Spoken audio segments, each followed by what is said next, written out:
Aujourd'hui, à ces matournées, on vous amène découvrir l'agrotourisme dans la MRC Maria-Chapdelaine. L'agrotourisme, évidemment, qui tourne autour de la production maraîchère et de l'agriculture, mais pas que. Vous aurez la chance d'en apprendre plus sur l'agrotourisme puisqu'on s'en va visiter Lorée-des-Bois, située à Notre-Dame-de-Lorette, en passant par la petite ferme à Horace, en terminant notre journée à la ferme du maraîcher.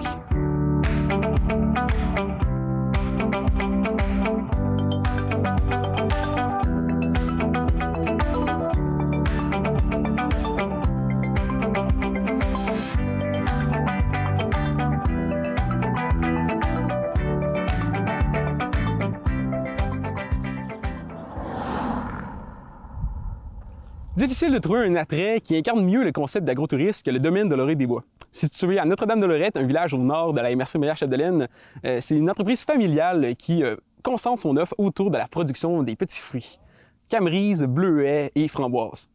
Je suis allé rencontrer Lina Bouchard et Éric Perrault, les propriétaires du domaine, afin qu'ils nous parlent de l'expérience du domaine de Lorée-des-Bois. Ça passe par l'autocueillette, l'hébergement, l'accueil et évidemment les alcools fins.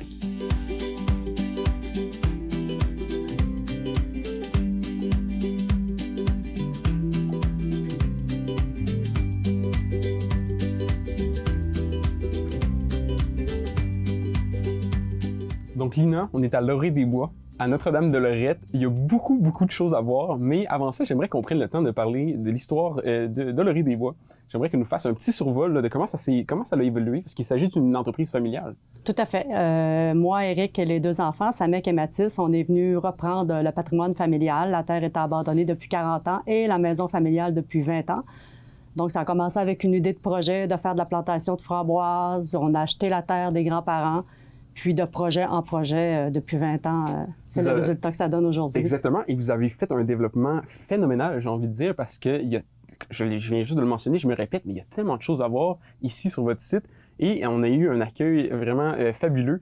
J'aimerais qu'on parle de l'agrotourisme. Ce que je me suis rendu compte, c'est que le terme agrotourisme, le terme agrotouristique, des fois, ça peut être nébuleux pour les gens. Et je pense que pour en parler, il n'y a pas de meilleure personne, il n'y a pas de personne mieux placée que vous. Donc, j'aimerais que vous nous fassiez une petite définition de qu'est-ce que c'est l'agrotourisme. Oui, OK.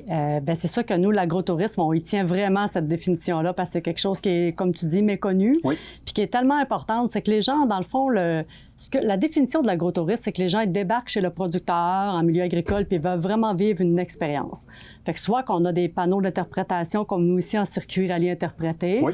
On peut manger chez le producteur avec nous, on fait une assiette gourmande.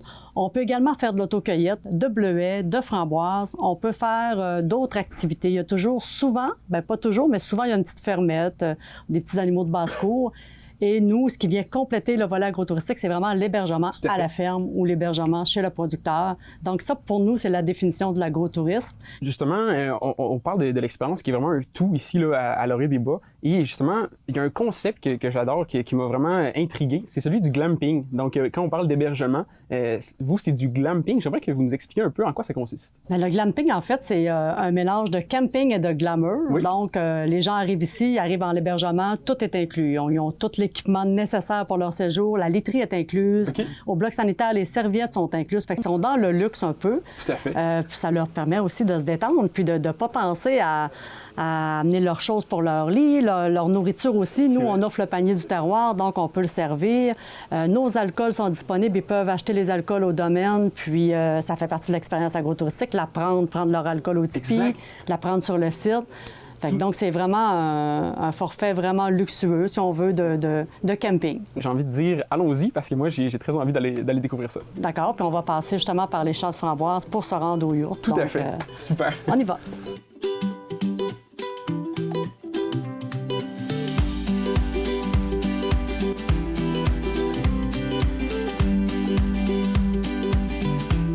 Donc, ça, c'est la yourte nomade. Tu vois, ça, c'est une yourte, c'est notre yourte 20 pieds. Mais c'est ça, on peut accueillir. Toutes les yourtes sont montées de la même façon. On accueille 4 personnes Ils peuvent faire l'autocueillette, ils peuvent prendre l'assiette gourmande, ils vont manger à l'avant. Sinon, en yourte, ils peuvent prendre un forfait aussi. On a plusieurs forfaits avec les yourtes. Ils peuvent prendre le forfait avec le panier pique-nique du terroir, qui leur permet d'avoir le panier pique-nique à l'avant, puis ils peuvent venir déguster leur panier à l'heure où ils veulent. On est 4 saisons, donc autant pour la motoneige que pour l'été. Donc, on a un poêle aux granules. Qui doit servir durant l'hiver. Quoique les yourtes, ça doit quand même garder au chaud. Oui, tout à fait. Mais on a même servi les nuits passées, là, ça a descendu un petit peu. Ils sont servis du poêle aux granules juste pour mettre sur le pilote automatique, mais on l'a testé à moins 32. Dans la grande yourte, on a tempéré à 19 degrés. Donc, ça fonctionne très bien pour l'hiver. Les gens ne gèlent pas ici. Ils peuvent rester au chaud. Oui, tout à fait. Là, on attend notre certification aussi avec Camping Québec. OK. Donc, une certification, qu'est-ce que ça va vous apporter, cette certification-là? Bon, on est certifié avec le nombre de soleils là, par Camping Québec au niveau glamping. Fait que donc, c'est important parce que c'est quand même... les gens se réfèrent à ça beaucoup.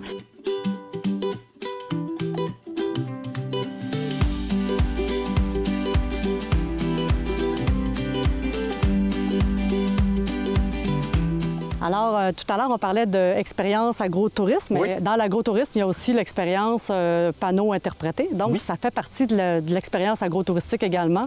C'est que les gens ils peuvent lire les panneaux, en apprendre sur l'agriculture. Tu vois, ce panneau-ci, on en apprend sur la petite poire sauvage qui est la mélanchier.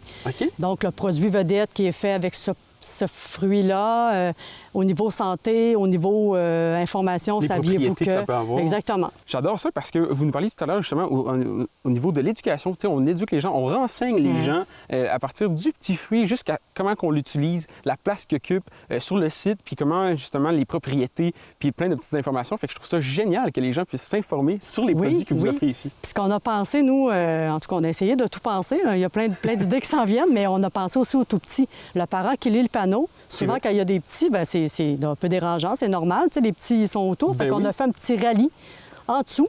Wow! Fait que l'enfant, lui, doit associer l'animal, son habitat avec l'empreinte qu'il voit sur le panneau. Fait que ça, c'est gagnant. Puis on leur donne une petite surprise en fin de circuit. J'adore ça. Fait que ça permet aux parents de prendre le temps de lire le panneau. Ben oui, on en les plus. occupe. C'est super.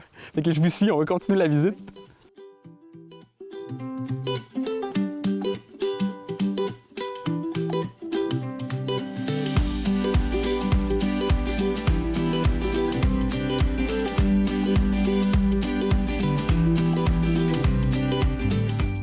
Et donc, c'est ici que vous vendez les produits que vous produisez ici même, là, à Laurier-des-Bois. Tout à fait. On a comme 2 endroits cette année. On a installé une boutique extérieure pendant la pandémie. Donc, cette année, on a réouvert la boutique intérieure. La boutique extérieure sert aussi aux yourtes, ceux qui sont en hébergement. Il y a plein de trucs de nourriture, les alcools, etc. Fait qu'ils peuvent se servir 24 heures sur 24, paiement par Interac ou dans une petite boîte en argent comptant. Puis, cette année, ils peuvent rentrer dans la boutique aussi quand c'est ouvert jusqu'à 17 heures le soir pour acheter les alcools, les tartinades. On veut que les gens viennent prendre le forfait hébergement. C'est beaucoup mieux, puis ça fait partie de l'expérience. Mais si les gens veulent vraiment goûter à vos alcools, bien, ils peuvent venir s'en chercher également. Oui, tout à fait. Cette année, c'est nouveau, l'hébergement. On vient de le mettre en place, mais la boutique, ça fait des années que les gens peuvent venir à la boutique, faire aussi le circuit quand même, une partie agrotouristique avant qu'on vienne compléter. Tout à fait. Mais exactement. Ils peuvent venir chercher les alcools, le tartinade, acheter des produits à la boutique extérieure. Fait que donc, au niveau des alcools, c'est plus mon conjoint, c'est plus Éric. Fait que je vais vous laisser prendre la suite avec Éric. C'est lui qui élabore les alcools. Merci beaucoup. Donc, Éric, on se retrouve donc au rez-de-chaussée de la cave à vin, qui est une pièce multifonctionnelle. Avant de parler des alcools, j'aimerais que tu nous parles un peu de où on se trouve présentement, à quoi ça sert. Au départ, je voulais avoir vraiment une cave qui était dans la terre, donc avec une forme arrondie, comme j'ai déjà vu dans la Naudière. Puis, avec les coûts élevés, bien, le projet a changé. Il a bifurqué un peu. Donc, on s'est dit qu'au lieu d'annexer cette partie de salle-là à la boutique, on va la mettre tout simplement au-dessus de la cave. Et donc, elle est accessible aux gens, comme vous l'avez mentionné tout à l'heure, si les gens veulent venir apporter leur panier, venir déguster ici en groupe. Et pour les yachts aussi, je pense que c'est ici que ça se passe. Là, pour... C'est ça. Les enregistrements pour la location de yacht, ça se passe ici. Si les gens prennent l'assiette du terroir à partager, ils peuvent la manger ici à l'intérieur, si par mauvais temps, exemple. OK, oui. Parce qu'évidemment, on veut profiter du site en extérieur. Oui, c'est ça. Donc ici, on retrouve les alcools que vous produisez. Je vais te laisser nous en faire la présentation. Mais je pense que c'est vraiment une grosse partie de ce que vous offrez là, au domaine Laurier-des-Bois. Oui, effectivement. Nos fruits sont à 80 là, dans les alcools. Donc, notre super produit, là, c'est le vin mousseux méthode traditionnelle, donc le bleu d'origine, qui a changé d'image cette année, donc avec des nouvelles étiquettes, autant pour les crèmes que les vins. Donc, on a gardé l'étiquette amérindienne et on a tout simplement changé la coloration pour différencier les produits.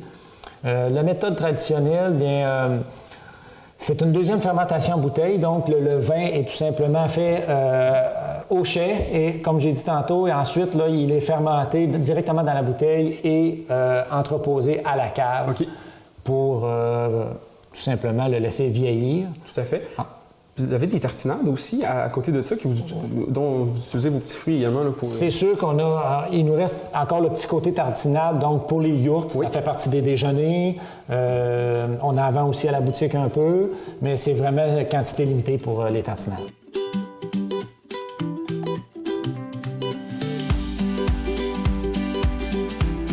On vient de terminer notre visite avec Lina et Éric. On vient de s'asseoir, on a beaucoup marché tellement qu'il y avait de choses à voir. Et on s'est gâtés, on s'est acheté une crème de framboise ainsi qu'une terrine de canard. Si vous avez des questions concernant la réservation, la tarification, le domaine de l'Orée-des-Bois a un site Internet très à jour, très moderne, donc on vous invite à aller le consulter. Sinon, vous pouvez appeler directement Lina ou Éric, là, et ça leur fera plaisir de vous répondre.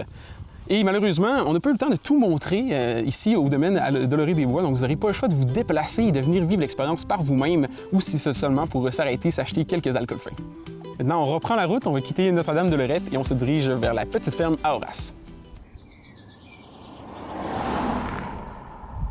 On se retrouve aujourd'hui à la petite ferme à Horace sur le rang Saint-Joseph. Nous avons eu la chance de rencontrer Vicky et Gérald qui nous ont fait visiter l'endroit pour faire de l'autocueillette, le kiosque à légumes ainsi que la petite ferme à Horace. Donc venez voir ça avec nous.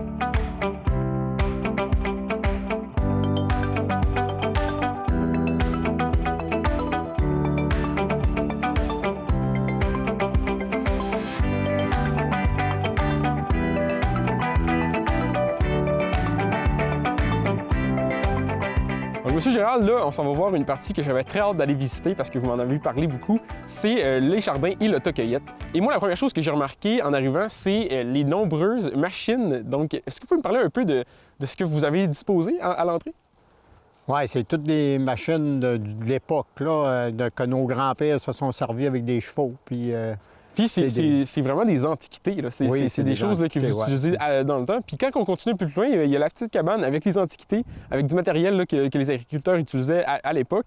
C'est important pour vous de montrer l'évolution qu'il y a eu à travers le temps? Oui, puis c'est plaisant aussi de voir. Pour les gens? Oui, pour les gens, puis comment que nos parents ont travaillé avec des moins de technologie que nous autres. Oui. Hein, beaucoup moins. Super, on va aller voir ce que vous avez à offrir en autocueillette. Allons-y.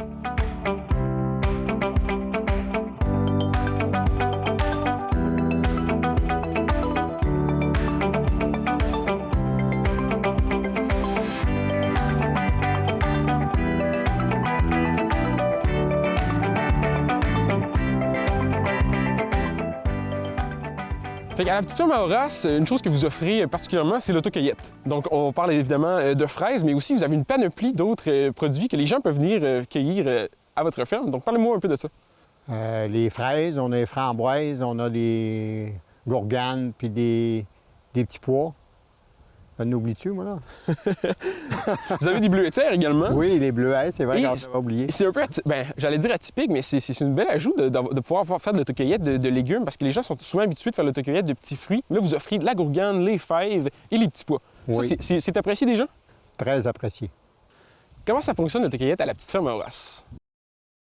Le monde, d'habitude, il appelle, là, mais sur réservation. Mais des fois, ils viennent aussi au kiosque. Puis, directement? Oui, le monde sont habitués, là. Ils s'en viennent directement. Puis ils viennent ici. Est-ce que vous leur remettez un plat? Est-ce qu'il y a une quantité maximum qu'ils peuvent repartir avec? J'imagine que oui, parce qu'il faut garder pour tout le monde. La plupart du temps, ils ont des sacs, des paniers, là. Puis les gens viennent se servir, puis ils peuvent repartir autant avec des petits fruits qu'avec des légumes, des gourganes et tout ça. C'est vraiment super. Puis vous en avez très grand, c'est vaste, c'est 360, on tourne puis on en voit à perte de vue.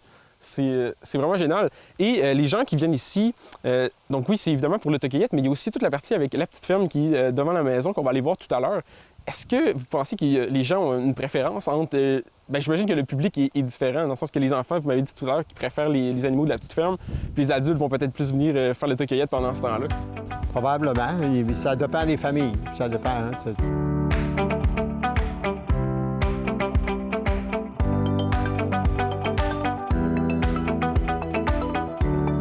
Ben, bonjour Vicky. Bonjour. Merci de nous accueillir à la petite ferme Horace. Comment ça va? Ça va super bien, vous?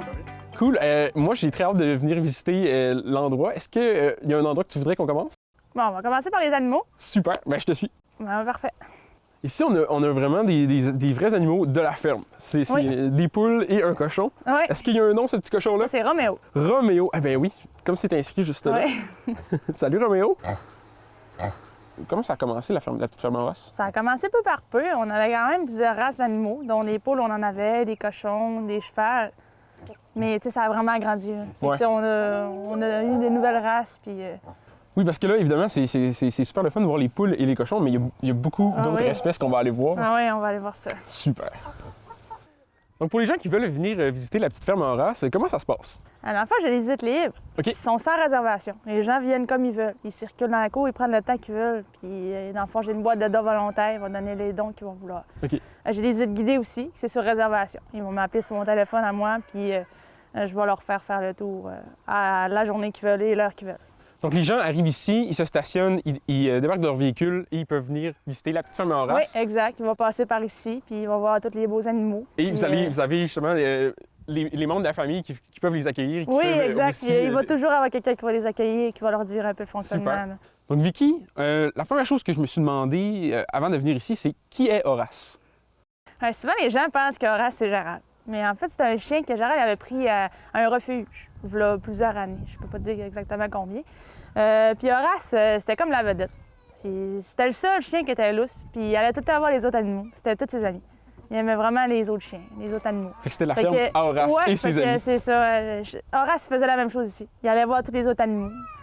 Et donc, vous me disiez tout à l'heure que ça fait 10 ans que vous avez commencé à vraiment développer la petite ferme à Horace. Ouais. Racontez-moi un peu le survol de l'histoire du site. Comment ça s'est développé tout ça? Mais en fait, on a, tu sais, ça fait 10 ans qu'on fait des visites. Mais tu sais, on n'avait pas autant d'animaux. Fait que ça a remonté vraiment à chaque année, là, vraiment beaucoup, de plus en plus. Puis les légumes, ça fait à peu près 6 ans qu'on vend des légumes. Tu sais, on a commencé petit à petit, mais on remonte avec notre clientèle. Ben oui, c'est ça, parce qu'il y a de plus en plus de gens qui vous découvrent et qui viennent vous voir. Fait que, comme vous m'avez dit tout à l'heure, vous n'avez pas eu le choix d'agrandir les kiosques. Ouais. On va aller visiter là, tout à l'heure. Mais donc, il y a vraiment une demande, puis il y a vraiment un intérêt là, envers une visite libre de la ferme, puis de l'autocueillette et de la vente de légumes également. Oui, exact. Super. Donc, on se retrouve ici dans une petite cabane vraiment conviviale, vraiment chaleureuse. C'est très bien décoré. Moi, j'adore ça. C'est ici que vous vendez vos légumes. C'est ici que les gens rentrent pour choisir les légumes. Comment ça se passe? Est-ce qu'il y a une limite, il y a une quantité qu'ils doivent respecter? Dans le fond, les gens, ils viennent ici, puis ils choisissent la quantité qu'ils veulent. Ils partent avec la quantité qu'ils veulent, puis il n'y a pas de limite. C'est pas des paniers. Là. Ils choisissent vraiment ce qu'ils veulent. OK. Ouais. Et j'ai vu juste derrière qu'ils peuvent également réserver leurs légumes et leurs petits fruits et vous les mettez de côté. Donc, il y a des gens habitués, comme on l'a vu tantôt, monsieur qui est venu chercher ses légumes comme il fait à chaque semaine. Ouais, exact. Donc- C'est plus rapide. Ils sont sûrs d'arriver, puis que tout soit prêt. Exactement. Ça fait bien. C'est super. Et vous faites également du canage et vous vendez des canneberges séchées. Donc, Oui. parle-moi un peu de la production des cannages. Dans le fond, ma mère et Joanne, ils ont travaillé vraiment fort. Ils ont fait des produits transformés. Au lieu de perdre les légumes, ben ils ont transformé. Fait que, tu sais, ils ont fait des tomates en conserve, du ketchup rouge, des concombres tranchés, ketchup vert, puis du ketchup aux fruits. Ils ont tout fait ça, puis ils ont travaillé très fort. Et les gens, ils aiment vraiment ça. Fait que c'est très populaire. C'est encore l'esprit familial, hein? Vous répartissez les tâches et tout ça, et vous utilisez ce que vous produisez au maximum. Donc, c'est vraiment super. Ben, merci Vicky de nous avoir accueillis à la petite ferme Horace. On invite les gens à venir visiter la ferme. Vraiment, une belle accueil qu'on a reçu. Les gens sont super gentils et il y en a très grand à voir. Donc, on invite les gens cet été à venir visiter la petite ferme Horace. Vous allez rapidement comprendre pourquoi la ferme Forestier Maraîcher est absolument un arrêt incontournable si vous souhaitez vous acheter des bons légumes. Que vous soyez de la région ou de l'extérieur, venez faire un tour ici, vous allez voir une grande variété et la qualité des aliments qui sont offerts ici. Je m'avais rencontré David et Marie-Pierre qui sont propriétaires, un couple donc qui ont lancé cette entreprise il y a quelques années. David, bonjour. Salut Vincent, ça va bien toi? Ça va bien, ça va super bien. Merci de nous accueillir ici à la ferme du Forestier Maraîcher. Vraiment impressionné là, par tout ce qu'on peut voir ici. J'aimerais qu'on commence par parler un peu de comment ça a débuté. Comment vous avez débuté ça avec Marie-Pierre, là, cette ferme? Bien, en fait, l'idée en tant que telle a commencé à exister là, au début des années 2000, dans le fond, début 2000. Moi, j'étais en train j'étudiais en écologie appliquée là, à Sherbrooke. OK. Puis je m'intéressais là, au système de la manière, dans le fond, que les communautés en Indonésie vivaient dans leurs îles et se nourrissaient à même leurs forêts. Puis je me suis toujours intéressé un peu là, à la manière que notre société pouvait s'implanter dans un milieu naturel. Aujourd'hui, on essaie de faire un impact zéro, mais si on est capable de faire un impact positif, ça pourrait quand même être intéressant. De ce que je comprends, le projet est né en fait de vos connaissances mutuelles à toi et Marie-Pierre. Et j'aimerais que tu nous parles un peu de comment vraiment la ferme a débuté, parce qu'il s'agit d'une entreprise familiale, évidemment. Est-ce que tu peux nous en parler un peu? On a fait l'acquisition en 2014. Puis, dans le fond, tranquillement, c'est quand même long à bâtir là, un sol biologique.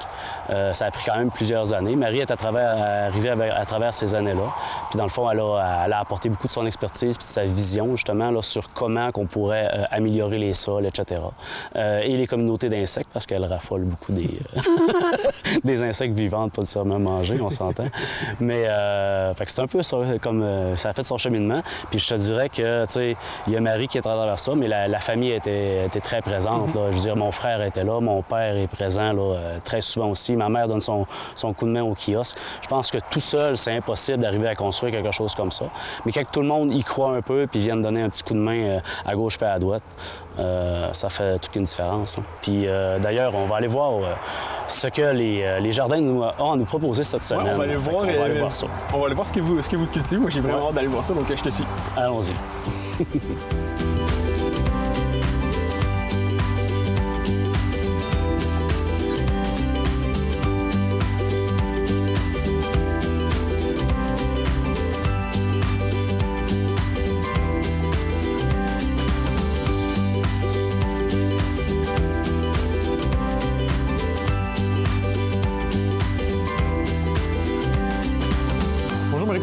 Allô! Donc, on se trouve présentement dans le kiosque de la ferme Forestier Maraîcher.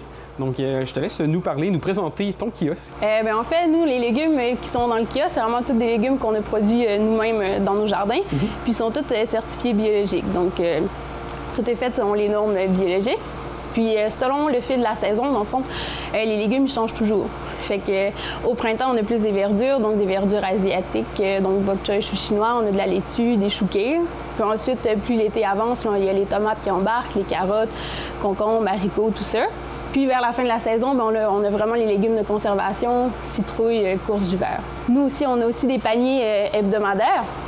Donc, on a différentes grosseurs. Donc, à chaque semaine, c'est vraiment des légumes différents, comme je disais, parce que c'est aussi pour eux autres qu'on ne veut pas qu'il y ait des légumes semblables à toutes les semaines. C'est vrai. Donc, c'est pour ça qu'il y a un peu l'évolution aussi. Fait que selon la culture qu'on a eue la semaine, nous, on écrit sur nos tableaux qu'est-ce qu'il y a dans leur panier, puis ils choisissent leurs légumes, puis ils peuvent faire des échanges si jamais ils aiment moins ça. Puis c'est ça, les gens qui arrivent un peu comme ça, les touristes ou les gens de Dolbeau qui n'ont pas nécessairement un panier, eux, ils peuvent venir aussi au kiosque.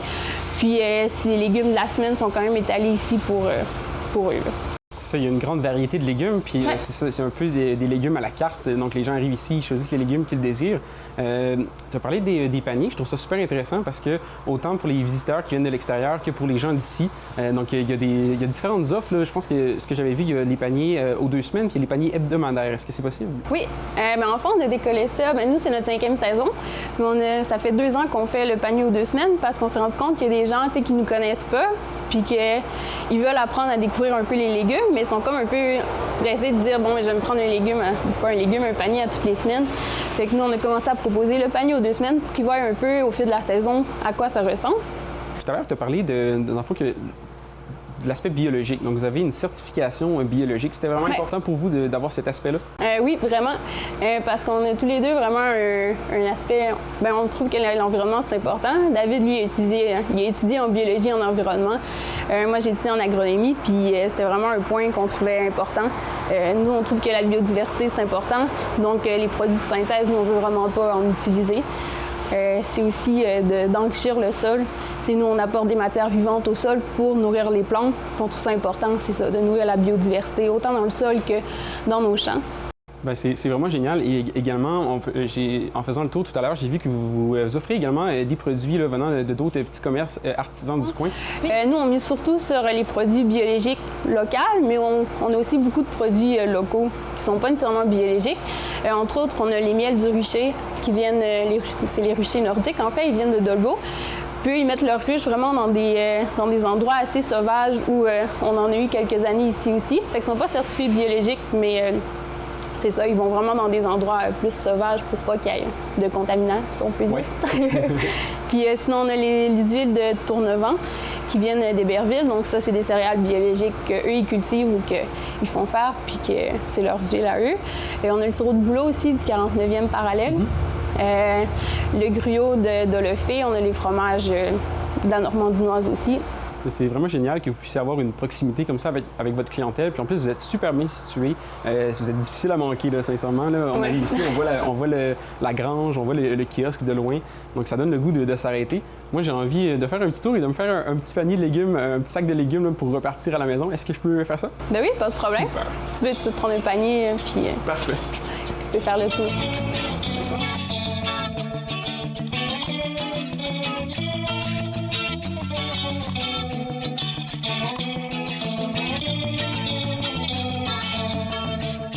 Donc, je viens de compléter mon panier de légumes. Oui. Je viens de voir que vous utilisez des sacs en papier. Oui. En fait, on a des sacs en papier. Nous, on encourage les gens à apporter leurs propres sacs, mais on a quand même des sacs en papier quand ils n'en ont pas. Puis aussi, il y a 2 ans, on a décidé qu'on ne voulait plus utiliser de sacs en plastique pour ce qui est prépesé. Donc, les pommes de terre, les pousses, les rutabagas, tout ça, tout ce qui est pesé, c'est rendu qu'on les met dans des barquettes comme ça. Oui. Et nous, on réutilise. Fait que les gens, eux, ils vident dans leur propre contenant, leur propre sac, leurs légumes.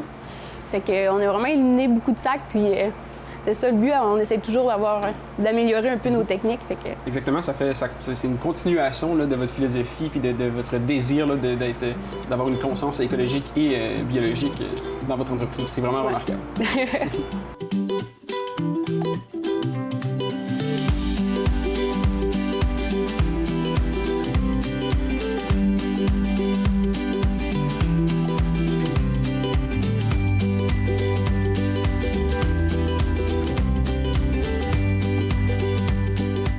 C'est ce qui met fin à cet épisode sur l'agrotourisme. J'espère que vous avez apprécié. On a vraiment fait des rencontres exceptionnelles, des gens passionnés de par leur production de différents légumes, de petits fruits, etc. Donc, on vous donne rendez-vous la semaine prochaine pour le prochain épisode et on vous souhaite une bonne fin de journée.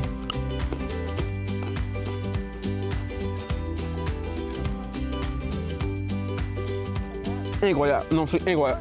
Oh, c'est incroyable.